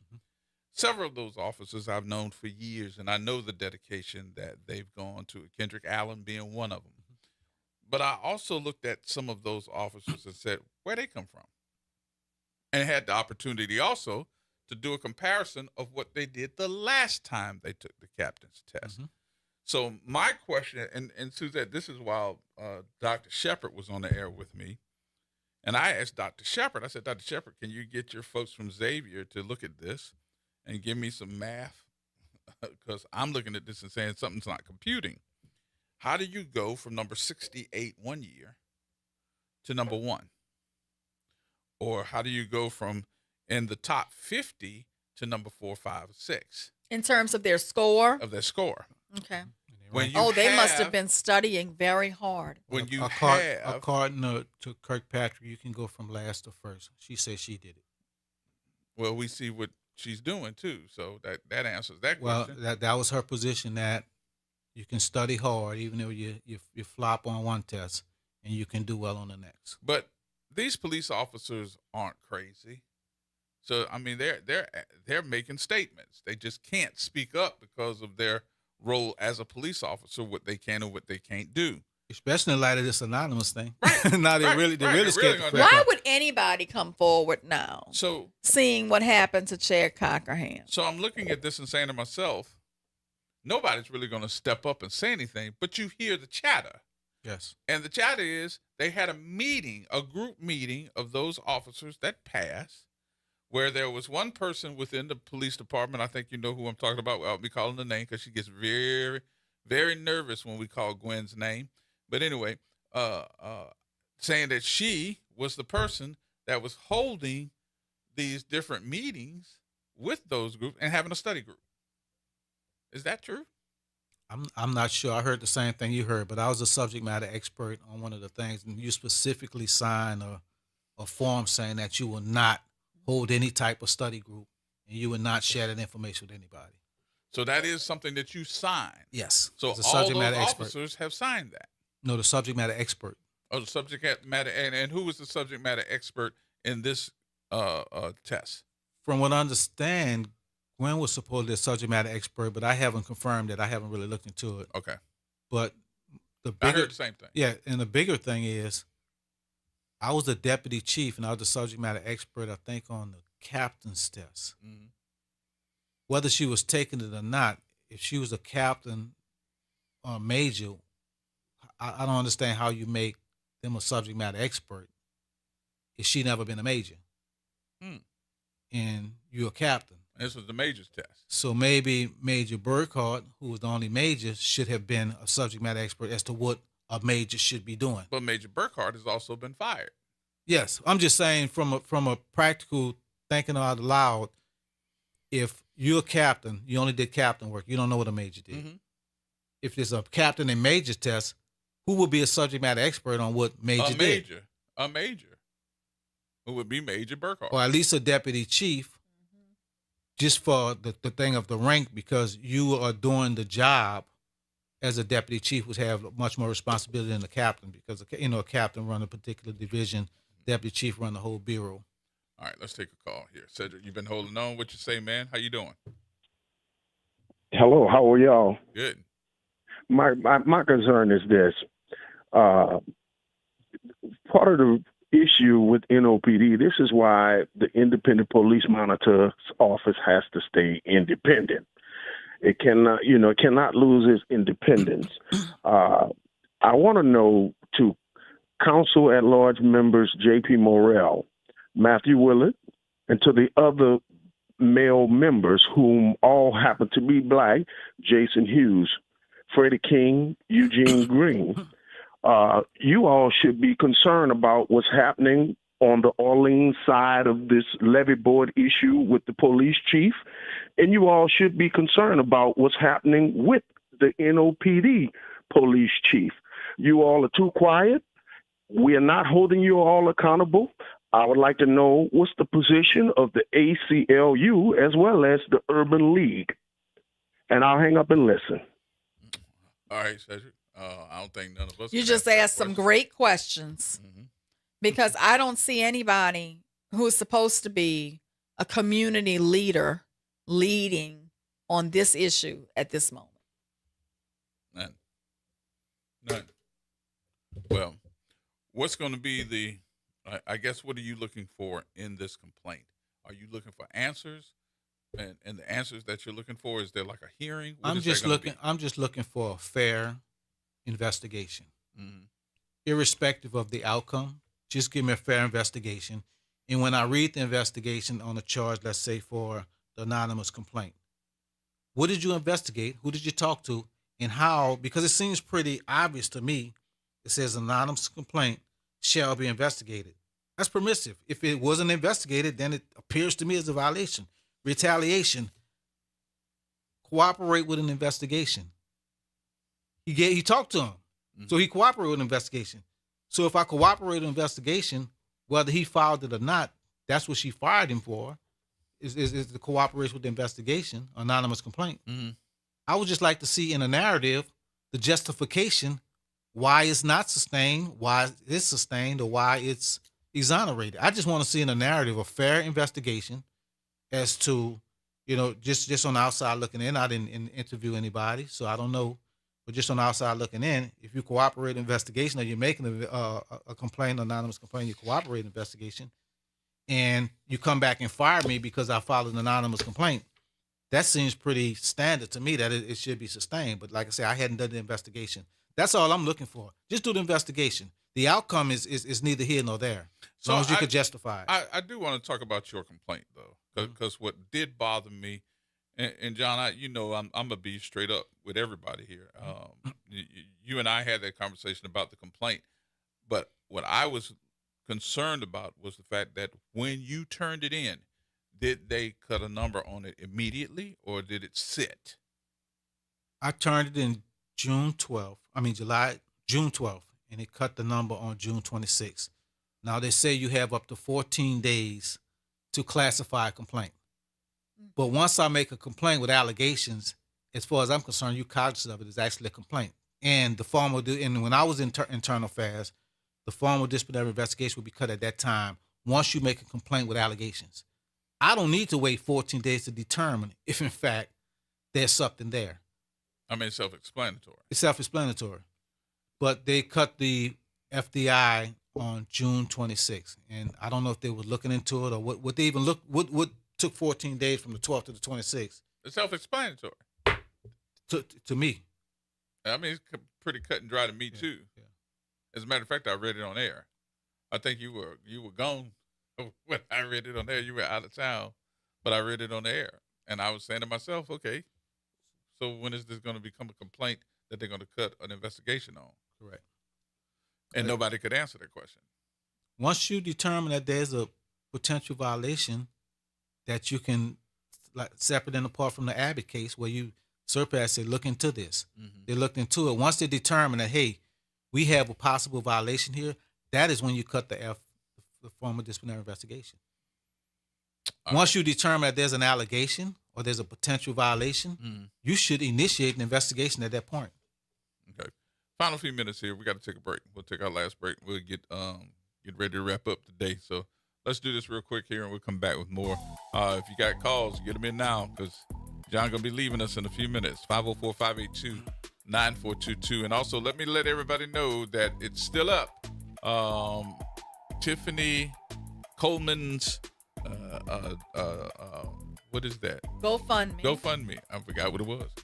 Still up. It is on my Facebook page. To be able to cremate her mother. Yep. So go ahead on, and if you want to donate, please. We got a couple already. We want to thank those folks too. More coming up next. She have a brother.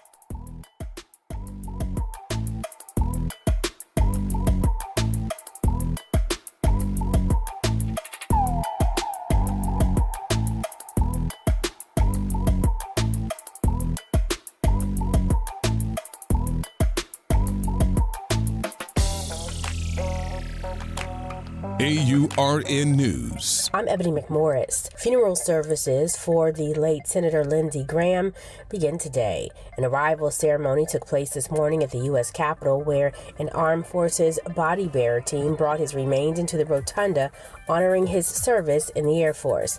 A private program followed before the casket moves to Washington National Cathedral for a 2:00 funeral service. This is the same cathedral that hosted funerals for former President Jimmy Carter and former Vice President Dick Cheney. President Trump is delivering a tribute at today's service. The two had a complicated history. Graham was one of Trump's sharpest critics in 2015 and 2016 before becoming one of his closest allies in the Senate. Tomorrow's services move to South Carolina, where Graham will be honored with a public procession to the State House and Air National Guard flyover before private burial in his hometown of Pickens. For AURN News, I'm Ebony McMorris. Hello, friend. Tavis Smiley here with a special announcement. You can catch my show at a new time. Weekdays from 1 p.m. to 4 p.m. Same great topics, same great guests, same great conversations, just a little earlier in the day. It's Tavis Smiley, weekdays 1 to 4 p.m. only on WBOK 1230 a.m. What New Orleans is talking about. The New Orleans Jazz and Heritage Foundation is the nonprofit organization that owns the New Orleans Jazz and Heritage Festival presented by Shell. With the funds generated from Jazz Fest, the foundation invests in Louisiana companies through economic development, cultural enrichment, and free educational programs. To learn more about what the New Orleans Jazz and Heritage Foundation does, please visit www.jazzandheritage.org. This is The Law in Your Legacy. I'm attorney Pete Hamilton. I'm attorney Ryan Hamilton. When it comes to family planning, should you go with a will or a trust? A will is like leaving instructions to the court. It tells them who gets what, but your family still has to go through a succession, which can be costly and time-consuming. A trust, on the other hand, avoids court altogether. So when the time comes, everything transfers smoothly to your loved ones. It's a little more work up front, but way less hassle and expense later. Plan smart, save time, and take care of your family. This is not legal advice. That's just a tip brought to you by Liberty Bank and Trust. For more information, go to libertybank.net or contact us at 504-915-5016. When you talk, we listen. WBOK. Here we go. The reality check on WBOK 1230 AM. She gonna sue me now. All right, folks. Welcome back. That was one of the rumors. Yeah, last few minutes. And that was one of the rumors, though. I was going to tell you that off the air, but I was going to let you know. Because didn't she say that afterwards? She said, guess, because I think I read your complaint on the air. Yeah. And she heard it. Somebody told her. So, but this morning, and I think that, we all love Will. Will Horton is a good friend of mine, too. Will Sutton, I'm sorry. Yeah. See how good of a friend he is? I don't even know his last name. But Will did a wonderful job of making sure that she comes in and sits down and talk. But I think everybody has to pay attention to these cases because there's so many different false reports. I've never seen to confuse folks and try to win a case in public eye. To me, is just downright low. You're trying to win a case in public eye. Because, the transcripts themselves are going to be reviewed by the commission, so more than likely we're going to see the truth really come out. Part of what we spend all our time with over here is trying to correct misrepresentations that we're seeing in the media on other stations. And what's really concerning with the media is the fact that the media stations have these folks calling themselves investigative reporters. And I got to tell you, they're just picking up the information that's being given to them by the entities like the OIG and Kirkpatrick. Yeah, don't believe everything you're reading in the paper. That's all I can tell you. And seeing on and to some put stations. into Chad's termination letter anything about payroll other than the fact that that's when she allegedly got the complaint of truthfulness, that should have been one sentence. To have anything else in that termination letter about payroll fraud is misleading. And is giving the opinion that the payroll fraud is some way tied to the termination, and it's not. It's really tearing Detective Cockerham apart. Every time there's a news story that airs in NOLA.com on Fox 8, and they are talking about the payroll fraud allegations, it really hurts him because he's never been found. They did investigation already. But he's never been. That's not why he was fired. Mm-hmm. And it's just a misstatement. It's a material misstatement. It's just really sad. I tell you, as a citizen, I have serious concerns. I had never been involved in a law enforcement case like this in my entire career, and it was eye-opening for me to read misstatements, false statements, intentional false statements, and to see just how much they're trying to weaponize the media with these false statements against this man is very disheartening. You should have been with us when we were leaving out of the building for the. They chased me to the car too.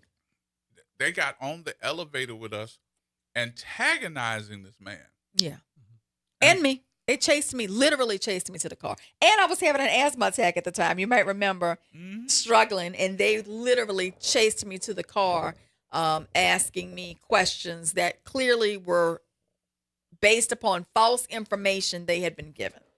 And, I have to tell you, I did let the reporter have it. Because I'm like, if you're not going to really investigate these things and you're just going to chase me down to ask me about statements that are false, I have nothing to say to you. And I know this is Gerard's friend, but I just need to bring this up. They did a side-by-side story, which the headlines said JP said one thing, and then they did the story Exactly. next. I saw that. And JP stood up saying that Howard was false. But nobody's challenging Fox 8 on the falseness of all this other stuff. Exactly. You know, I saw that. If, as a council member, as a representative, you saw what they've done, and you saw the violence that they use to try to put words in your mouth. Did you call him my friend? It's the same thing. It's the same thing that we need to put out, whether it be through a TikTok, I don't know what it is, because that's how JP did his thing. Obviously, he wouldn't get an audience with Fox 8.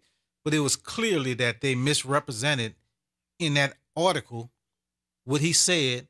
And when he put it side by side, it was clear as day. 100% agree with you, John. I did see that on JP's Instagram. Fox 8 ran a story saying that he had made some very disparaging remarks about the governor, about the AG, and JP ended up playing the interview where he was actually interviewed by the reporter. Somebody else had recorded it, and he played them side by side. And the statement that he was attributed to say and what he actually said were two completely different things.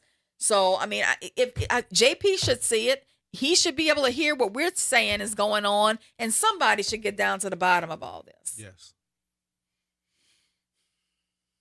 So I was hitting. I'm sorry, I ain't had nothing to say on that one. That's what I know you don't, but look, I'm gonna call a spade a spade. It was just JP was right in that instance. It was just that you could see the falsehoods, absolutely, or the misrepresentation that was actually done. I agree.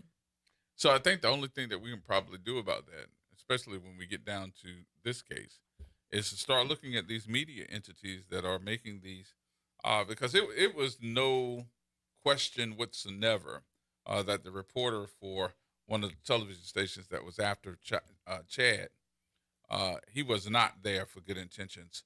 Well, no, to because get he the did. Story. He was actually chastising him all the way to the elevator, then jumped on the elevator with all of us on the elevator with his cameraman, chastising the man, waiting for him to say something. He did not ask one question relevant to the untruthfulness investigation. He chased him to the car, asking him questions about payroll fraud, which had nothing to do with the hearing we were there for. And it was actually it was damning, because I think that's the representation that we see from one of the top rated TV stations, that's what your reporters are doing. And I don't know if they're participating or if they're looking at it and saying our reporters do the best interviews. No, they don't. They really don't. They are doing a horrible job when it comes to getting the facts. The only person is an investigative reporter that I can speak highly of that actually got the facts on this one was Mr. Hammer. Yeah, David Hammer took the time to come 3 hours. Sit down and have a 3-hour conversation with him and to look at all of the documentation. And then he wrote his stories. And, one thing I can say about him, he's going to follow the story where it goes. He's going to give you a fair opportunity to present your case, and he's going to follow the story where it goes. And that's all any of us ask. And none of us have asked for any favoritism. As a matter of fact, Suzette didn't even, she sat there and just listened and sat there, didn't even interrupt, not one time. Not objected, didn't interrupt. She just sat there one time. Not one time did she interrupt. And we all just sat there and watched the whole recording of the interview. When you have a client who is articulate and who knows the facts of his case and has all the documentation ready to go, you should not have to interject. You should be able to sit back and allow them to tell their story, because you know that what they're saying is truthful, is accurate, and it's supported by facts. And when you can do that, then you can sit back and you can watch an interview and not become the story. And that's what I would prefer to do, not become the story, but allow the clients to tell their story. So good, bad, and indifferent. I think everybody just want a fair shake. Absolutely. If I did something wrong, then so be it. Just give me a fair shake. That's what it comes down to. You're going to end up being one of our professionals too. So, you got to come back, and when we got some big things happening with especially with police, you can come in and tell us what's going on. Translate it. Because you understand it much better than we do. I'll try. I'll do my best. I've been around a long time. Yeah. Worked in the district. my resume is just crazy. I remember when you were in 3rd District. 3rd District, I worked the academy. I worked in Mounted. I worked in K-9. I worked in SWAT team. Yep. I worked in internal affairs. I was deputy assistant chief in Management Services Bureau, deputy assistant chief in He used to come by the Investigative Services old Bureau. building. Yeah. There you go. That's what it was. You remember what I asked you to do? You still haven't done it. We're going to talk about that. I told you to write the book. Off the air. Just tell the truth. That's it. I Thank just you, want sir. one chapter. Thank you, sir. No, you got 2 or 3 chapters. You got to tell it. But tell the look, truth. we got to get out. So thank you, sir, for coming. This ain't over. We'll talk some more. Yes, sir. Okay. All right, we got to get out of here for today. We'll be back on tomorrow to have some more conversation with you. So make sure that you are part of the reality check and let somebody know that we are on from 4 until 6 every day. That's Monday through Friday, every day. Be here, all right? Of course, we want to say thank you. And, of course, we'll see you tomorrow right here on WBOK.